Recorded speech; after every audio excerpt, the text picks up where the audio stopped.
गिजा के पिरामिडों की भव्यता रात में एक अद्भुत दृश्य प्रस्तुत करती है। चांद की रोशनी में ये पिरामिड जैसे चमकते सितारे बन जाते हैं।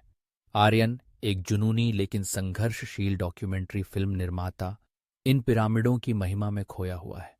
उसकी आंखों में एक अद्भुत जादू है जो उसे प्राचीन मिस्र की मान्यताओं और आधुनिक भारतीय समाज के बीच एक कड़ी खोजने के लिए प्रेरित करता है। उसके दिल में एक सवाल है, क्या ये दो संस्कृतियां एक दूसरे से जुड़ी हुई हैं? एक रात जब आर्यन पिरामिडों के पास एक गुप्त कक्ष की खोज में है, वह एक अद्भुत खोज करता है। वहां उसे एक बाल रहित मम्मी मिलती है जो पूरी तरह से संरक्षित है। उसकी आंखों में चमक है और वह अपने कैमरे को निकालकर उस मम्मी की फिल्म बनाने लगता है। इस बीच वह अपने टैबलेट पर बाला फिल्म देखता है। उसे मम्मी की गंजेपन और फिल्म के मुख्य पात्र बाला की असुरक्षाओं के बीच एक अजीब संबंध महसूस होता है। यह एक संयोग नहीं बल्कि एक संकेत है। तभी एक अद्भुत घटना होती है। लॉजी, कॉन और सब तीन अंतरिक्षीय प्राणियों के रूप में प्रकट होते हैं जिनके रूप प्राचीन दीवारों के खिलाफ चमकते हैं। वे आर्यन को एक पोर्टल के बारे में बताते हैं जो उसे बाला की दुनिया में ले जा सकता है। एक ऐसा वास्तविकता जहां बाहरी सुंदरता का अत्यधिक महत्व है। आर्यन, लॉजी, कॉन और सब के साथ उस पोर्टल के माध्यम से कदम रखता है और खुद को एक अजीब हाइपर यथार्थवादी मुंबई में पाता है जहां लोग निर्दोष रूपों के लिए पागल हैं। इस बीच पीके, एक विदेशी, मानव प्रथाओं को समझने की कोशिश कर रहा है। वह इस दुनिया की सुंदरता के प्रति अंधी दीवानगी से चकित है। उसे यह सब तर्कहीन और अमानवीय लगता है। जब वह बाला की दुनिया में कदम रखता है तो उसकी उलझन और भी बढ़ जाती है। वहीं रोहित, जो शहर के एक शांत कोने में साधारण जीवन जी रहा है, एक अजीब ऊर्जा महसूस करता है। वह पीके की ओर खींचा चला आता है और दोनों के बीच एक मासूम दोस्ती का आरंभ होता है।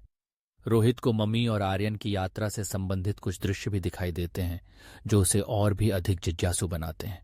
जबकि जादू, रोहित का विदेशी दोस्त, एक सूक्ष्म ऊर्जा के रूप में प्रकट होता है। वह रोहित को मार्गदर्शन करता है और घटनाओं को देखता है। वह इस दुनिया में असंतुलन को पहचानता है और समझने की क्षमता के लिए संभावनाओं को देखता है।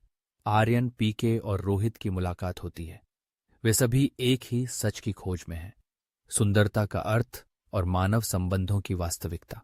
इस साझा यात्रा में वे शहर के माध्यम से एक अद्भुत यात्रा पर निकलते हैं जहां वे समाज के मानदंडों को चुनौती देते हैं और पूर्वाग्रहों का सामना करते हैं। वे हास्य, सहानुभूति और रोहित की अनोखी क्षमताओं का उपयोग करते हैं ताकि बाहरी सुंदरता की बेतुकीता को उजागर कर सकें। मम्मी की कहानी धीरे धीरे सामने आती है। ये केवल शारीरिक संरक्षण की बात नहीं है, बल्कि ये मिस्रवासियों की आत्मा की स्थायी सुंदरता में विश्वास का प्रतीक है।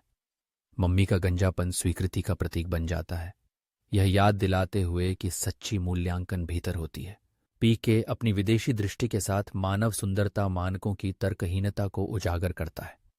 वह गलत नंबरों की अवधारणा पर सवाल उठाता है, वे सामाजिक लेबल जो लोगों को विभाजित करते हैं। रोहित जादू के मार्गदर्शन में अपनी कॉस्मिक ऊर्जा के साथ लोगों को उनकी आंतरिक सुंदरता देखने में मदद करता है। वह भावनात्मक घावों को भरता है और व्यक्तियों को उनकी विशिष्टता को अपनाने के लिए सशक्त बनाता है। एक भव्य आयोजन, एक सौंदर्य प्रतियोगिता, एक शक्तिशाली संघर्ष का मंच बन जाती है। आर्यन, पीके, रोहित और अंतर आयामी प्राणियों का समूह दर्शकों को चुनौती देता है कि वे बाहरी रूपों से परे देखें। अमरत्व की अवधारणा को पुनर्परिभाषित किया जाता है।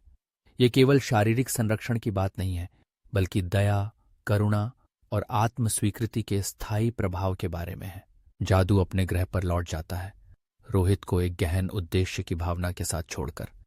पीके मानव भावनाओं और सच्ची सुंदरता के अर्थ को समझने के बाद अपने ग्रह पर लौटता है, समझ के एक संदेश के साथ। आर्यन अपनी डॉक्यूमेंट्री अमरत्व का दर्पण को पूरा करता है, जो प्राचीन ज्ञान, विदेशी दृष्टिकोण और मानव अनुभवों को मिलाकर सुंदरता को पुनर्परिभाषित करता है। फिल्म का अंत एक मोन्टाज के साथ होता है जिसमें लोग अपनी असमानताओं को अपनाते हैं, विविधता में खुशी पाते हैं और एक गहरे, अधिक अर्थपूर्ण स्तर पर जुड़ते हैं। पिरामिड इस परिवर्तन के मौन गवाह के रूप में खड़े होते हैं। जो मानव संबंधों की स्थायी शक्ति का प्रतीक है।